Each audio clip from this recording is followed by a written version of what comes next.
Haryana at 9 PM news channel में आपका स्वागत है। आइए आपको कराते हैं खबरों से अपडेट।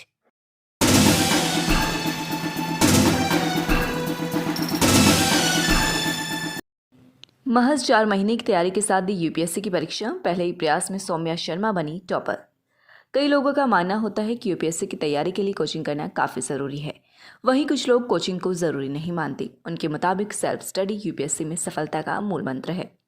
आज आपको यूपीएससी परीक्षा 2017 में ऑल इंडिया रैंक 9 प्राप्त कर आईएएस अफसर बनने वाली सौम्या शर्मा की कहानी बताएंगे, जिन्होंने महज कुछ महीने की तैयारी के साथ इस परीक्षा में हिस्सा लिया और सफलता प्राप्त कर अपना सपना पूरा कर लिया।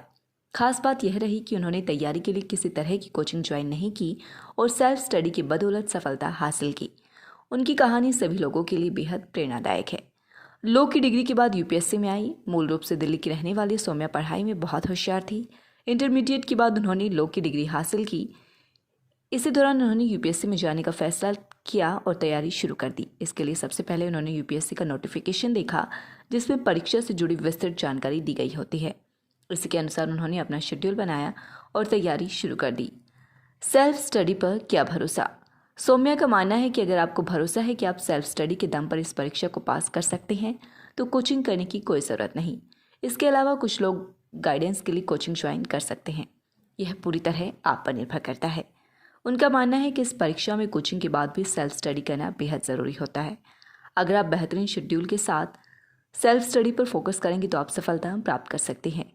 यहाँ देखिए सौम्या का दिल्ली नॉलेज ट्रैक को दिया गया इंटरव्यू। अन्य कैंडिडेट्स को सौम्या की सलाह। सौम्या का मानना है कि यूपीएससी की तैयारी के लिए आप चुनिंदा किताबों के साथ आगे बढ़ें। ज़्यादा से ज़्यादा समय पढ़ाई पर फोकस करें और सिलेबस कंप्लीट होने के बाद रिवीजन पर ध्यान दें। इसके अलावा आप आंसर राइटिंग की प्रैक्टिस करें और ज़्यादा से ज़्यादा मॉक टेस्ट देकर अपनी तैयारी का एनालिसिस करें। वे कहती हैं कि हाँ, अगर आप धैर्य के साथ तैयारी करेंगी तो ज़रूर सफलता प्राप्त कर सकते हैं। Haryana at 9 PM news channel में आपका स्वागत है। आइए आपको कराते हैं खबर से अपडेट। हरियाणा में 30 तक रहेगा गर्मी का प्रकोप, फिर 1 व 2 मई को मिल सकती है राहत।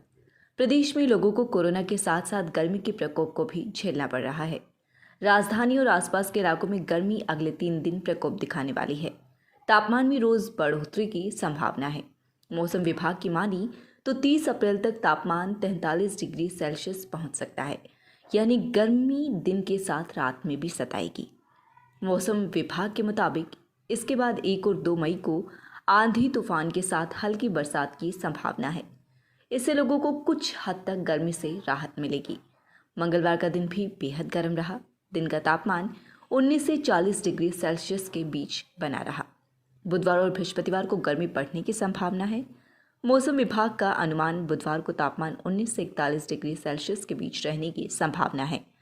बृहस्पतिवार को यह 20 से 42 डिग्री सेल्सियस के बीच रहेगा। इन दिनों मौसम में आया बदलाव कुछ अलग है। इस बार अचानक तेज गर्मी के बाद मौसम ठंडा भी हो रहा है। इससे लोगों को मौसमी बीमारियां घेर रही हैं।